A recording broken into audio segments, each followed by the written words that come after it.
Many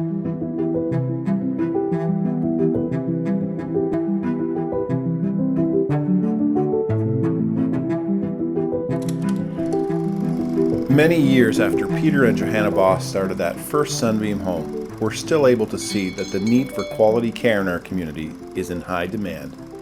As part of our 65th anniversary celebration, we sat down with 3 families recently to learn about their experience with the Sunbeam organization and how it's impacted their lives. Over the years since Sammy has resided at the Zeller House, we've never had a concern with the care that she receives. We know that the people are professional. I'm sure with the situations that can be presented in the setting of a group home that Sammy lives in, it can be trying, but we always see a positive attitude from the workers when we've had encounters with them. So they're angels. They do great work with the kids. You can tell that they really care about the kids. Absolutely. And they're hard-working people.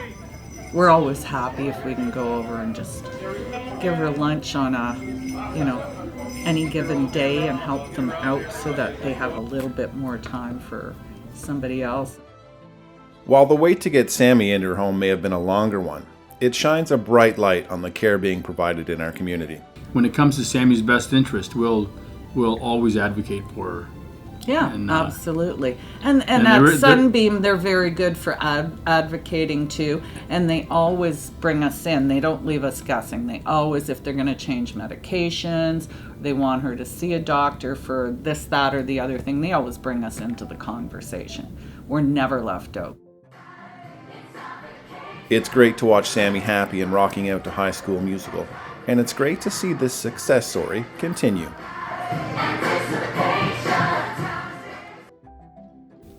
It just needs to be more. There's such a need for the services that Sunbeam brings. It's just too bad that they have the limited group homes that they do, because it would be easy for the Kitchener-Waterloo area to fill up double the homes that they have now. But the job that they do, unbelievable. Well, and then I think what needs to be said is we know for a fact that not all of them are even necessarily right from this particular community, because we met parents that were from other parts of Ontario.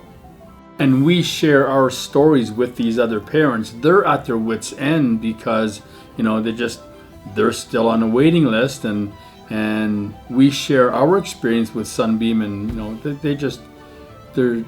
it brings them to tears. Envious. They're very envious, mm-hmm. Yes. And rightfully so. We then met with 91-year-old Alice and her sister Marianne. Alice's son Bobby would have developmental disabilities and would eventually require care. The road to Sunbeam was long, but as they put it, it was well worth the wait. Bobby presently is 65 years old. And I kept him at home till he was 8 years old. And then he was admitted to the Ontario Hospital in Orillia. The hospital would go by many names over its lifetime. It was, at its core, the definition of an institution. Scheduling visits and the long commute was difficult for Alice, but they would get a break in Bobby's teen years. Well, when he was 12 years old, I got him transferred to Hamilton because I lived in Milton at that time. So that was close to home, and I could go and visit him at least once a week, sometimes oftener. Circumstances were such that Bobby would eventually end up back in Orillia. This was difficult for Alice, a full-time nurse. The guilt of being stretched too thin and the worry that Bobby was unhappy in his home would wear on the family. That was a very difficult time for Bobby. He regressed and wasn't the happy boy he had been before. They would wait patiently for the call from Sunbeam. It was a great moment for the family when the phone rang in 1996, and Bobby was invited to join the Sunbeam family. I got the call that he's going to get moved down here to a group home. I can't even remember telling a group of ladies who I was quilting with at the time, I got some good news. And one said, oh, you're going to get married again? I said, oh, no. Bobby's coming to live in Kitchener. Wow. Alice and Marianne were so happy for Bobby, they drove out to his new home in Kitchener, the brand new Tradewinds house. All of the prior hardships would soon seem like a distant memory, and a new chapter could finally begin. Being built. And this is the day Bobby came to Tradewinds. So He was all dressed up in a suit and tie. He's never worn it since. shortly after Bobby moved in, the Kitchener-Waterloo Record featured their story in the local paper. But the article is called Home Sweeter Home. Home Sweeter Home, because he's at home in this area, and he's at home in his residence setting there. You know, it was a home. It wasn't a residence, an institution. It was home. With 25 years at Tradewinds, you can imagine the stories and memories made. We sat down and looked through their photo books of Bobby's time at Sunbeam. And then they would have an annual, Christmas gathering, and they would invite all the families to come. So then the families could really visit with each other too. You know, like at every occasion, birthdays, Christmas, it's decorated like home, you know, Christmas tree, Easter time, the Easter bunny visits, they paint eggs together.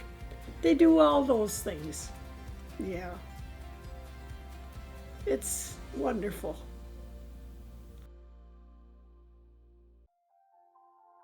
We then rendezvoused with Annette in Kitchener. She has experience with the Sunbeam Developmental Resource Centre. SDRC, as it's known, is the single point of access to important developmental services in the Waterloo region. They serve children and youth under 18 years of age. My son has cognitive intellectual, so he's a lot behind, more so than a lot of the other kids in his class. So I called up Sunbeam, my lady at the time, and had bawled basically for an hour and a half on the phone with her and told her the story. And a week later, I was assigned to my advocate for school. And she's been going to the school with me ever since, any meetings that I have, and I've never had any issues with the school since I've had her involved. They deal with you the way that you should be dealt with, you know, with a child who has disabilities, instead of just being treated like you're off to the side all the time.